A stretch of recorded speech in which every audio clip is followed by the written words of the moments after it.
So when I was in college and shortly after that, the stereotype was that people did drugs to check out. The irony is that it seems as though now kids do drugs to check in. The incidence of taking cognitive enhancements like Ritalin or amphetamine on college campuses, and as many of you who are watching this video will know, is really quite common. And the question is, why is that, and does that make sense, and is this a good thing? On the one hand, you might say, well, this is great. People want to do better, they want to achieve more.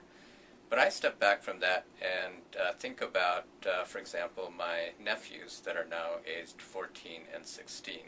And for the last 5 or 10 years, it seems as though they've had schedules that are more complicated than mine. They're forever doing things, they're enrolled in various sports classes.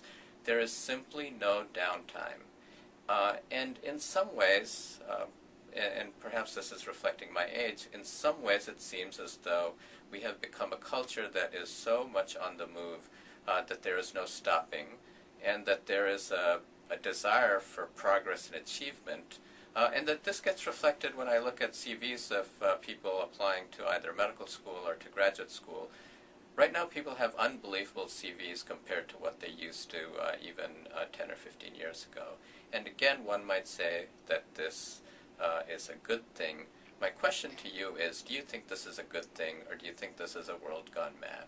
And in this version of a world gone mad, one aspect of that is people will do whatever it's necessary to get ahead, which also involves taking drugs to get ahead for themselves, to do better than the next person who happens to be a few feet away from them. So some of you might be thinking, what's wrong with enhancement? If you want to better yourself, do better in school, be more pleasant to your friends and family, what's the problem? Why not just have this be openly available in the same way that you can join the gym and work out, or you can get tutors to help you with school? Why not have enhancements either to improve your cognition or help you with your mood? Why not have that openly available? Wouldn't our society be better off if this was available for everybody? So the arguments for why one might pause before taking that position are the following.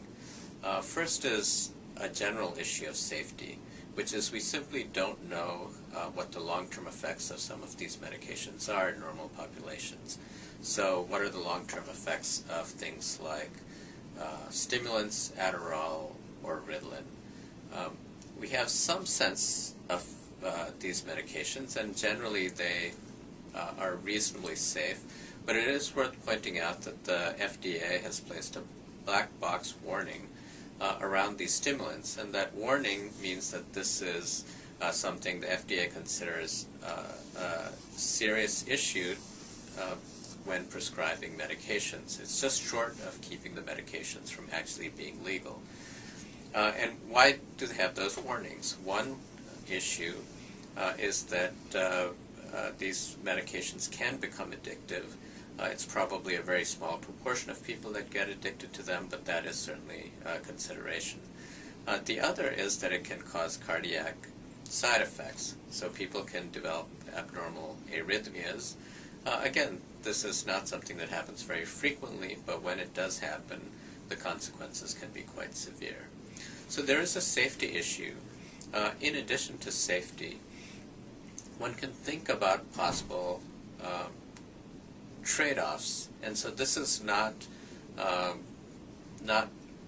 issue is not a side effect in the general medical way of thinking about side effects, but is it the case that if you use these medicines to help you focus better, to be more productive, is there something lost in that process? One possibility, at least a theoretical possibility, is that it might have consequences on creativity. Now, we don't know if that's actually true, but it remains a possibility that when what people really need is downtime, when they're not being productive, when their mind is simply open and loose to wander, that ends up becoming an important ground, an important field on which subsequent creative acts can happen. If that were the case, it is possible and conceivable that chronic long-term use of stimulants might actually inhibit creativity. So that's generally the issues of safety and cognitive trade-offs. Okay, so we talked about safety and possible side effects and cognitive trade-offs. What other things might one be concerned about? One other issue is that of distributive justice.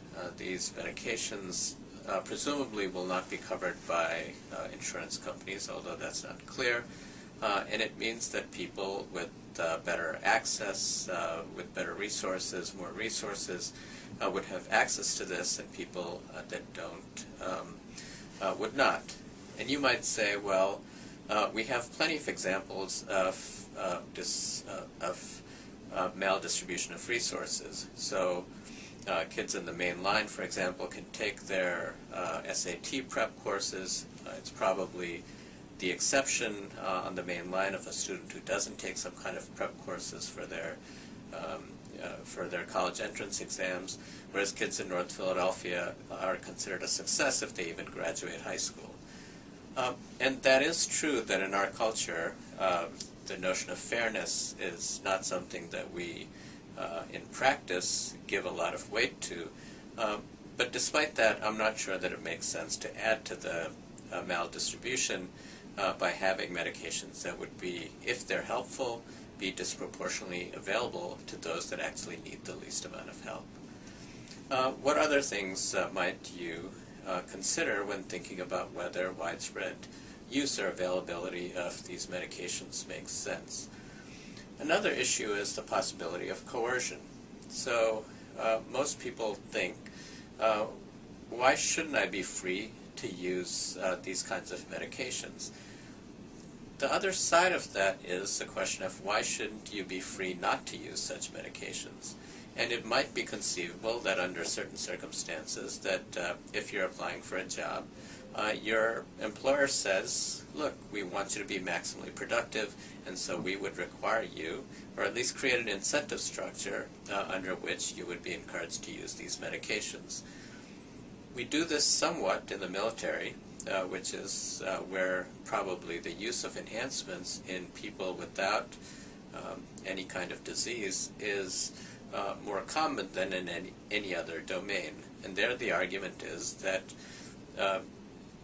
restricting civil liberties for people under certain circumstances benefits, provides a greater good for a larger society. And the question is, could that happen in other domains as well? And you can probably imagine situations where this might be the case. So, for example, I work in a hospital.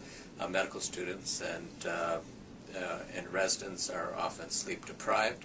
Should we require them to take medications like modafinil that may mitigate some of the effects of sleep deprivation on vigilance and decision making and so on and so forth? And you can probably come up with other examples.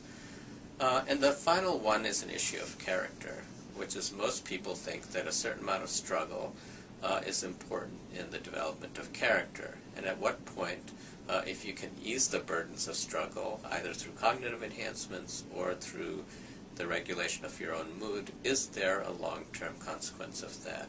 Do we then become, for example, less empathetic if we minimize the kind of psychological pain that we might experience? And where does that stop?